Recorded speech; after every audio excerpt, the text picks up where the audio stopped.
Nagapadayon kita sa aton threefold union with Christ.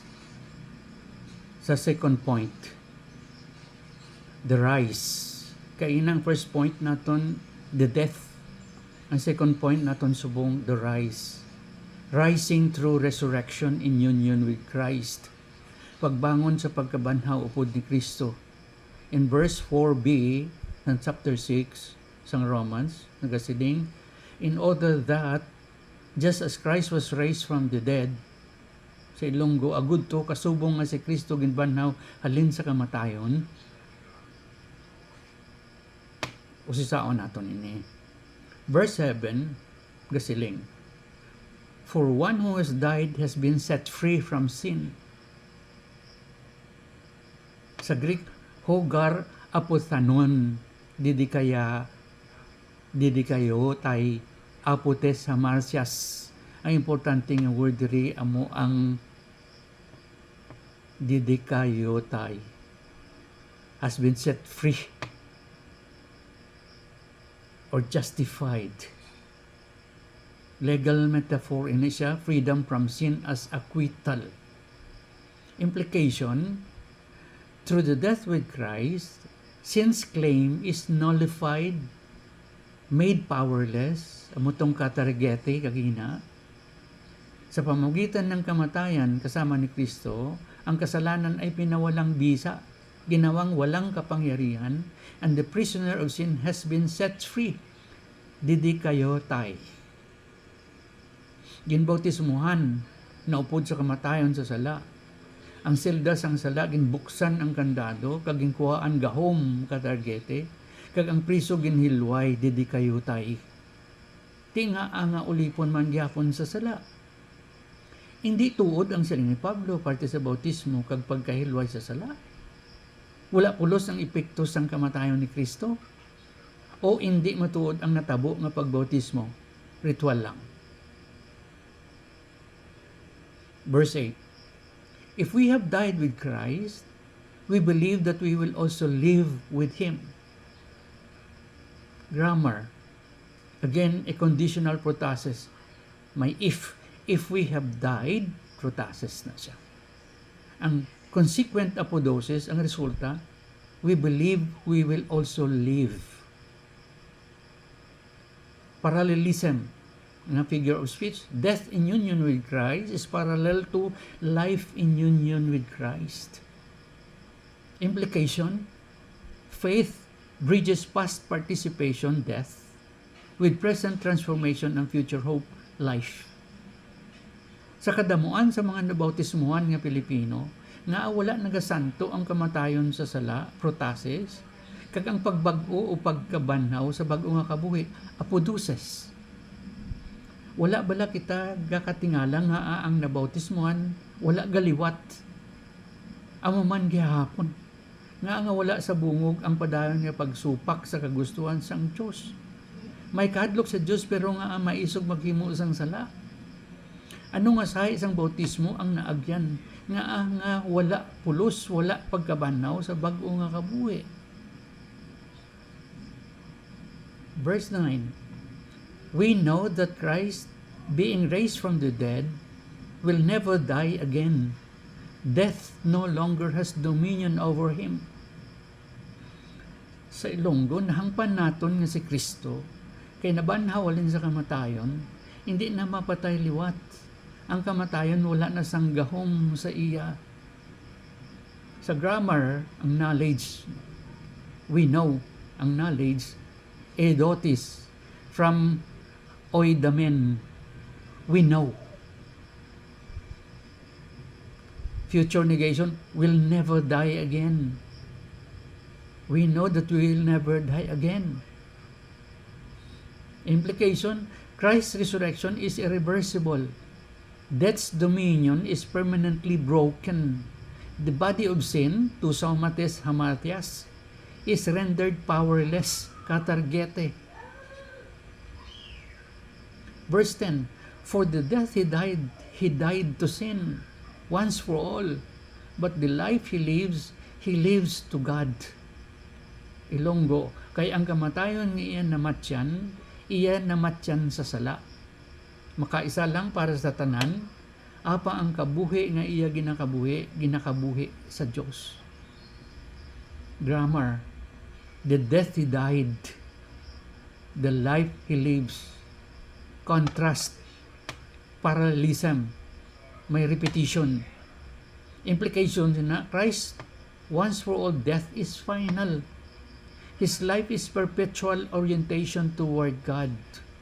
Consequence, resulta, is the call to transformation in verse 11. Nga nagasiling, so, also you consider yourselves to be dead to sin and alive to God in Christ Jesus. Gani ikaw man, bilangon, tratuha, kabiga, amo nang butsilingon sang consider logiseste. Bilangon, tratuha o kabiga ang imo kaugalingon nga patay sa sala, kag buhi sa Dios nga yara sa kay Jesucristo. Verse 11.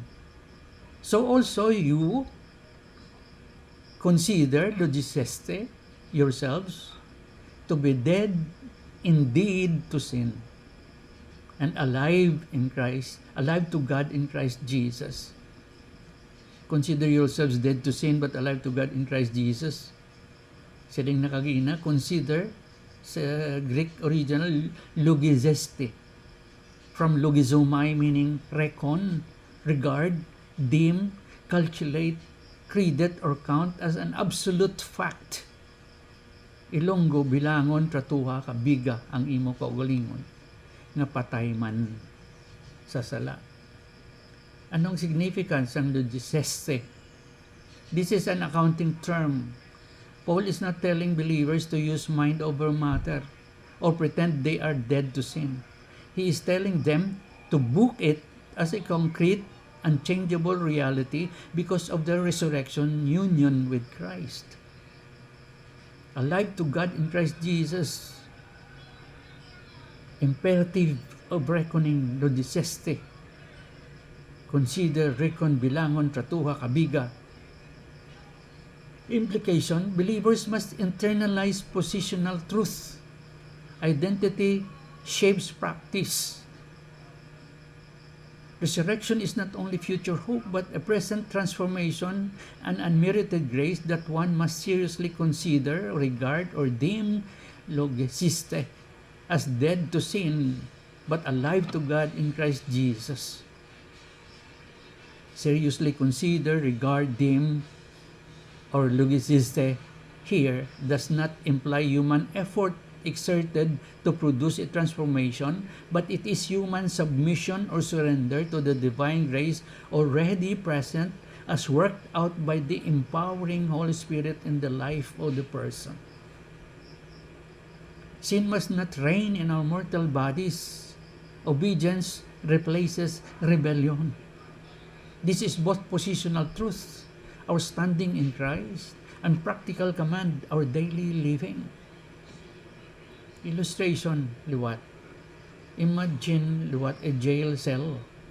The lock has been broken, katargete, in verse 6 kagina. The prisoner has been set free to walk out freely. Didi kayo tay, verse 7. But if the prisoner stays inside, the cell still feels like captivity. Sin is powerless, but believers must act on that freedom. So, katargete means sin is disarmed but not destroyed.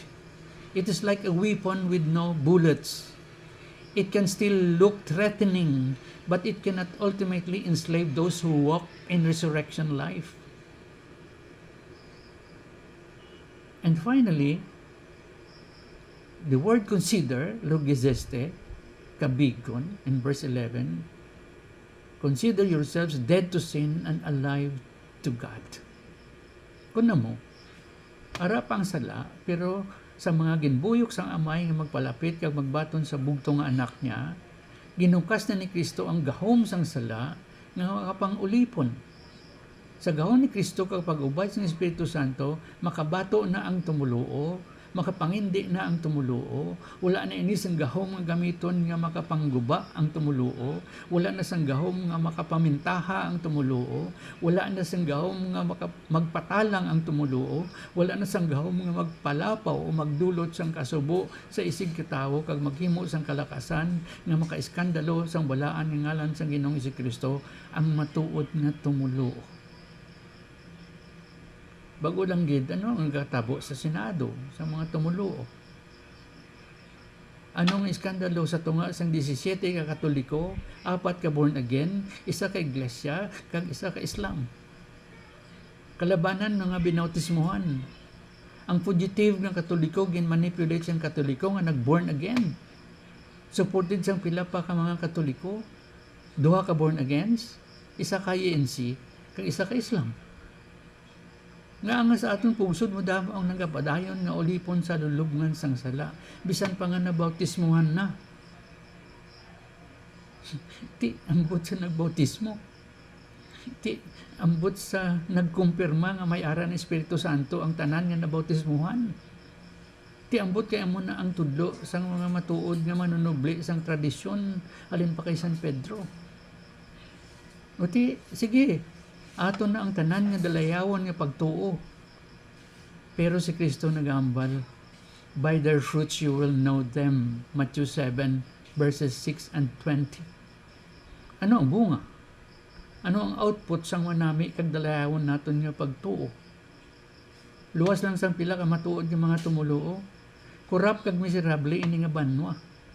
Nalubong sa utang, madamo mga kawatan, mga bintauso, talang magpili leader kung anong matuod kag hindi, kag pabaya nga mga binautismuhan. Tanawa sino ang number 1 nga senador nga binutos ang mga nabautismuhan kung daw ano ka mapuslanon. Tanawa ang iban pagid nga nagapabor sang immoral kag kriminal. Ini sila refleksyon kung daw ano klase ang binautismuhan nga mga butante. Daw ano ka matuod ang ginhimo nga bautismo kag nagasanto sa ginahambal ni Apostol Pablo. Nakilala ba ta nga nabautismuhan, ugaling ginagamit nga ulipon pa sang sala agon manghalit sa iban, kag nagatugas ang mga kalakasan nga nagaguba sang pagidait, kag nagabungkag sang maayo nga pagtamdanay sa mga tumuduo, kag nagaiskandalo batok sa mili nga ngalan ni Kristo. Mag-andam sa dalit kag halit nga dala sini nga mga nagapakuno-kuno nga tawong binautisuhan. Madamo ini sila nga mga kanding sa palibot nga ang itsura mga mabuot nga karniro. Metaphorically, kung ipaulo ang gid, masiling naton nga sa pag-abot sang kabilugan sang bulan, nagatigbalayo ini sila sa mapintas makahas nga mga tulisan. Ginbautisuhan, pero diin ang bunga sa paglakat sa bago nga kabuhi. Nga ahisaan man gyapon, nga kawatan man gyapon, nga abintawso man gyapon, nga butigon man gyapon, nga ang ara man gyapon sa lulubngan sang sala. May mangakig sa sininga pa lamang kutanon. Kay sino siya mangakig? Sa tampad nga nagabusi si isang original nga buot silingon sang pulong sang Biblia, nga hindi niya kigan iya kaulingon, nga hindi ang nagbautismo sa iya, nga hindi ang tabilbilan ni Apostol Pablo, o kung sa kay Ginoong Jesu-Kristo nga nagambal pagi kay Apostol Pablo. Rising through resurrection in union with Christ.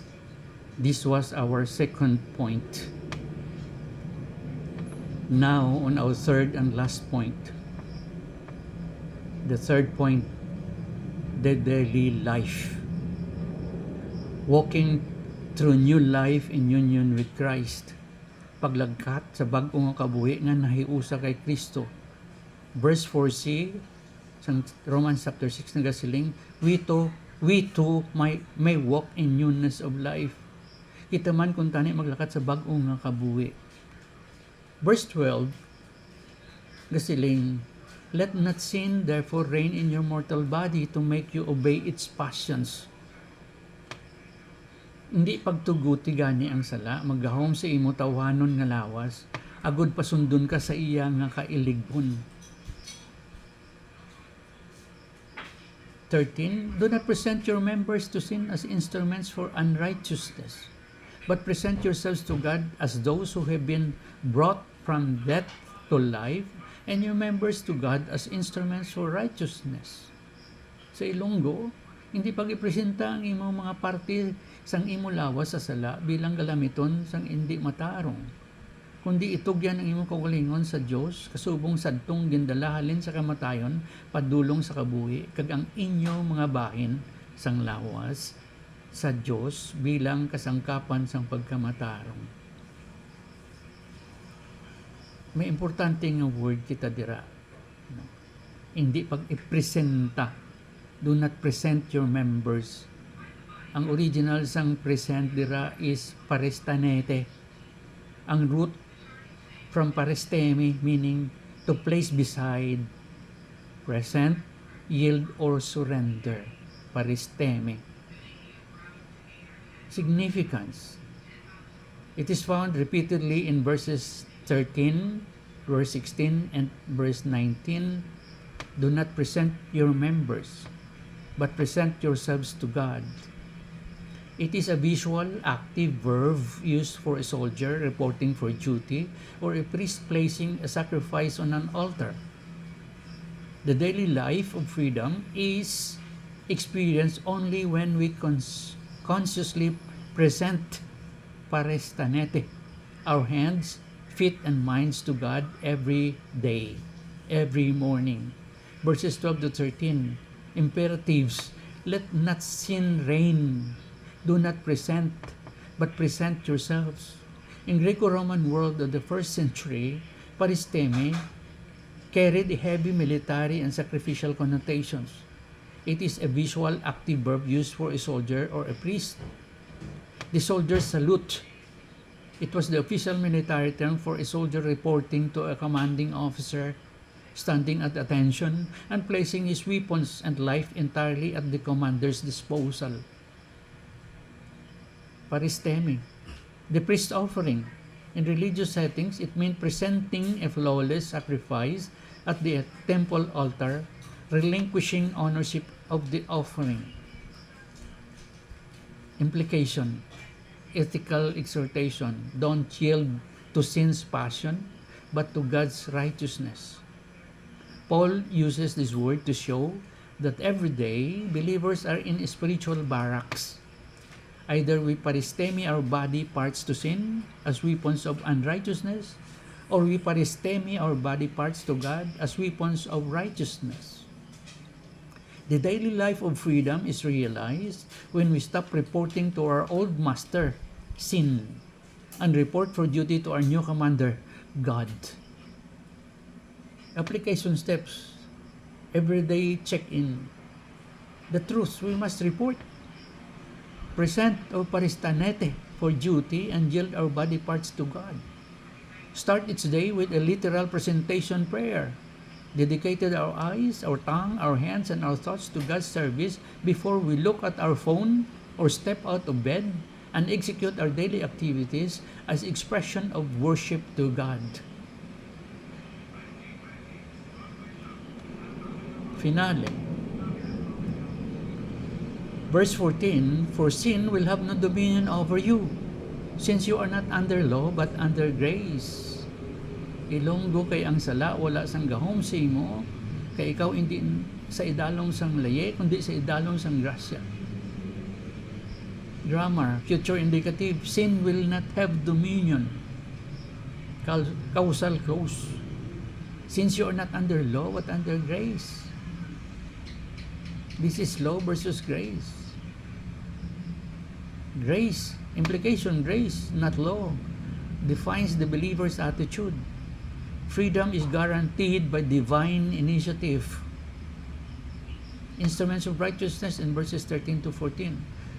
Paul deepens the exhortation, do not present paristemi your members to sin as instruments for unrighteousness, but present paristemi or paristanati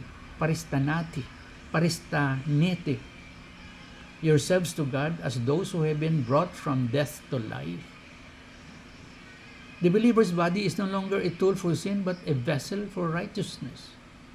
Sin will have no dominion over you. That's the promise. since you are not under law but under grace.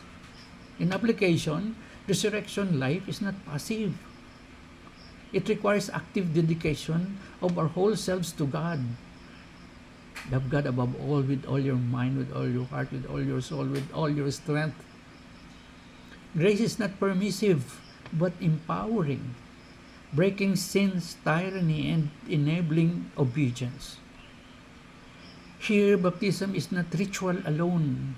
It is a rapture, pagkabuka, pagbuswang, pagwasaag, a death to the old dominion of sin. Ang bautismo ay hindi lang ritual, ito ay pagkapigtas, pakipagkalas, kamatayan ng lumang paghahari ng kasalanan. The theological context of baptism, resurrection, and the daily walk of new life in union with Christ ang isusunod natin.